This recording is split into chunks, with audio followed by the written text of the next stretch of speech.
Well, it's time to beat a dead horse. Actually, it's feed a fed horse.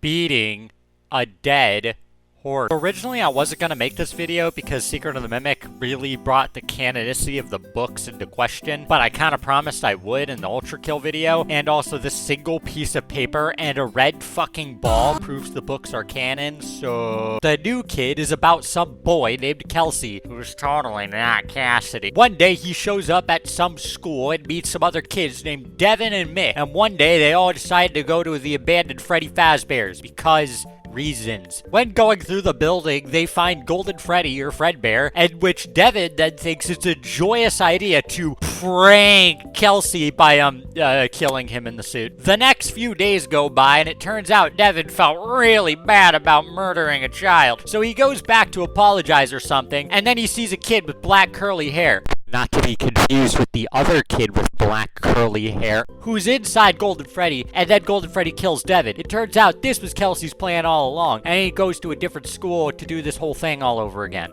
Huh? To clarify, this is Cassidy, not Andrew. Cassidy, as seen in the logbook, also has black curly hair, and we know this little girl is Cassidy because Return to the Pit said so. Furthermore, earlier in the story, there's a scene where Kelsey and some others talk about justice, where Kelsey brings up balancing things out. Some girl then talks about payback as a joke, and Kelsey is one of the few people who don't laugh at the joke. This does line up with Golden Freddy, as he's seen trying to outright kill Afton rather than making him suffer. Take that, Cassidy, vengeful spirit believer. Okay, so now that we're on the same page, what?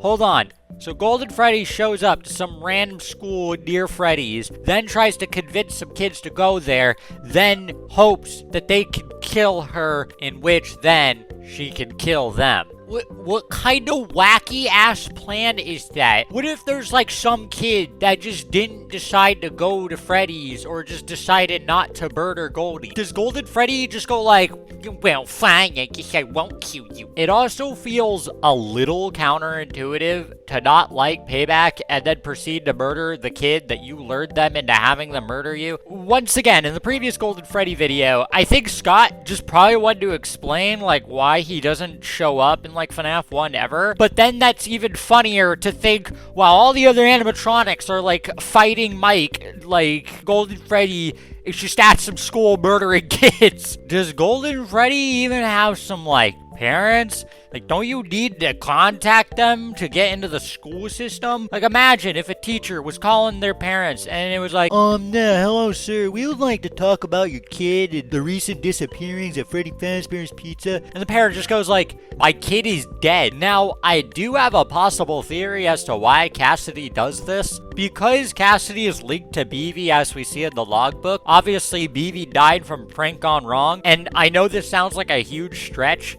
but maybe Golden Freddy came up with this wacky and convoluted way of solving the world's problem by killing other pranksters. There's just like a lot of confusing elements as to why Golden Freddy is trying to do this. Does bro think she's like a superhero or something? I feel like the only reason why Devin and Mick were the only ones this story revolved around was because this is the only time Cassidy's plan worked. Okay, real talk.